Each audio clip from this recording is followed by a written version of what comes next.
let's jump right in. Today, we're unpacking a truly fascinating topic, what is known in Thai as Tasana Shivit Kong Bubampen Padatiatam, or the perspective on life of a Dharma practitioner. We're going to be exploring source materials that take some incredibly profound ancient Eastern wisdom and, translate it into highly actionable everyday tools for us. This isn't about sitting around debating lofty philosophy. It's literally about shifting how we tackle our daily struggles so we can actually find some lasting peace. Think for a second about the lotus flower. It's such a brilliant, enduring symbol because true spiritual growth, well, it actually blooms right smack in the middle of the messy, muddy realities of our daily lives. You really don't need to completely escape the world to grow. It's all about cultivating yourself right where you are right now. To unpack this, we're going to follow a pretty straightforward framework today. First, we'll look at the path of cultivation. Then, joyful acceptance and optimism.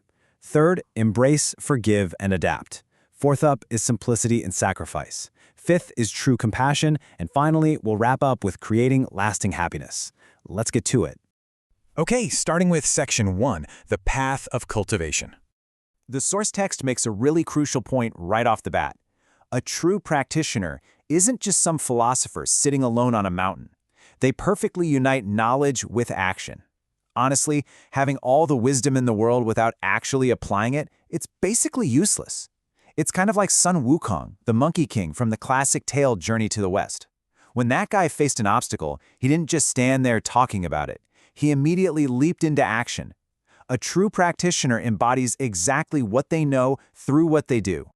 Moving right along to Section 2, joyful acceptance and optimism. Now, the text hits us with a pretty frank reality check. Think about it. Roughly 85 to 90% of our daily experiences don't go exactly the way we planned. 8 or 9 out of 10 things ending in disappointment? That's a lot. Because of that, joyful acceptance isn't just some luxury reserved for the highly enlightened. It is an absolute survival tool for all of us.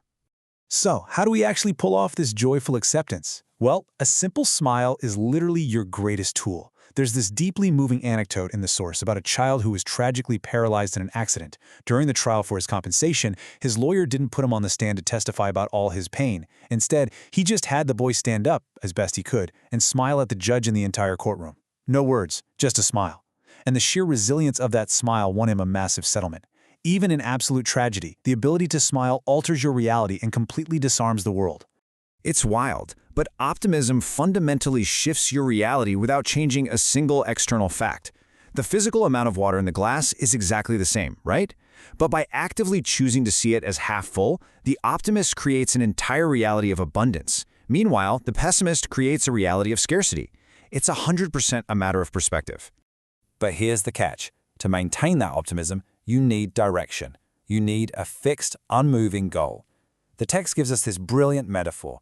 Imagine a young farmer trying to plow a straight line. He aims his plow at a cow grazing way off in the distance. But, the cow keeps wandering around, so his plowed lines end up totally crooked. An older farmer comes along and tells him, no, you have to aim at a stationary tree. Your goals in life have to be rooted and unmoving, guiding you steadily forward even when everything else around you is pure chaos.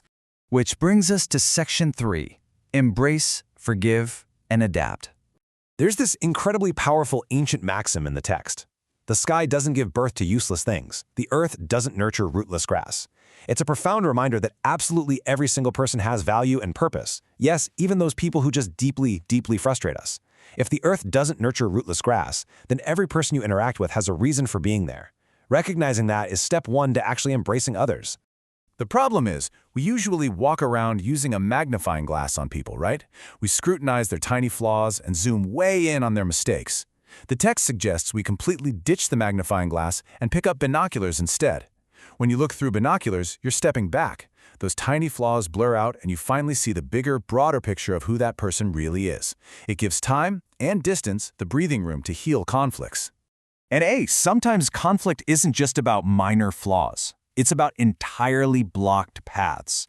We've all heard the saying, when God closes a door, he opens a window. When things just don't go as planned, like say the modern stress of parents trying to force a career path onto a kid who absolutely hates it, adaptability becomes our ultimate salvation. If the door is locked tight, stop banging on it. Go find the open window. There are always multiple paths to where you need to go. I love this beautifully simple story from the text that totally nails this idea of adaptability.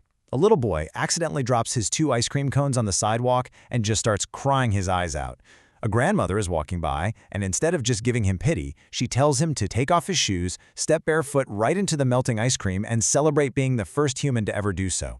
By just instantly flipping his perspective like that, his grief completely vanishes and turns into pure joy. How amazing is that?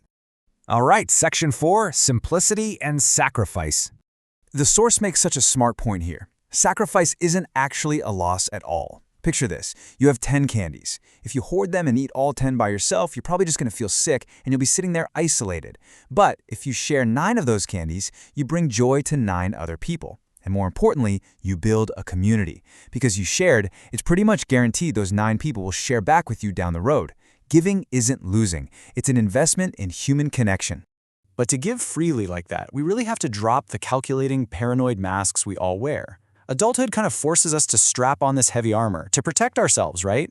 We're constantly judging, constantly suspecting people's motives. The practitioner's goal is to shed all that and return to the pure, unjudging innocence of a child, approaching the world with an open, unbiased purity. Let's move to Section 5, True Compassion. So what does true compassion actually look like? Well, it isn't just feeling pity or crying when someone else is crying, and it definitely isn't forcing your own version of happiness onto them. It's profoundly about respect. It means giving people the space to just be themselves and fulfill their own karma without you interfering. Interestingly, the source also connects this deep respect for life's journey to vegetarianism, seeing it as a really compassionate way to avoid harming sentient life, allowing all creatures to just fulfill their own natural paths. And this leads to one of my absolute favorite quotes from the text. Turning ego into non-self takes lifetimes. Turning vengeance into forgiveness takes half a life. Just let that sink in. Mastering our inner ego, turning it into non-self, is grueling work that takes lifetimes. And conquering our knee-jerk reactions to the world, like turning deep vengeance into genuine forgiveness, that can take half a life. It's incredibly difficult, for sure, but it is the absolute essence of true cultivation. Which brings us to our final section, Section 6, Creating Lasting Happiness. The source actually breaks happiness down into this rapid-fire, highly actionable checklist. First, cultivate gratitude for what you already have. Second, stop comparing your life to others. That is a guaranteed thief of joy. Then, simply fulfill your current duties, accept your circumstances, and forgive the people who wrong you.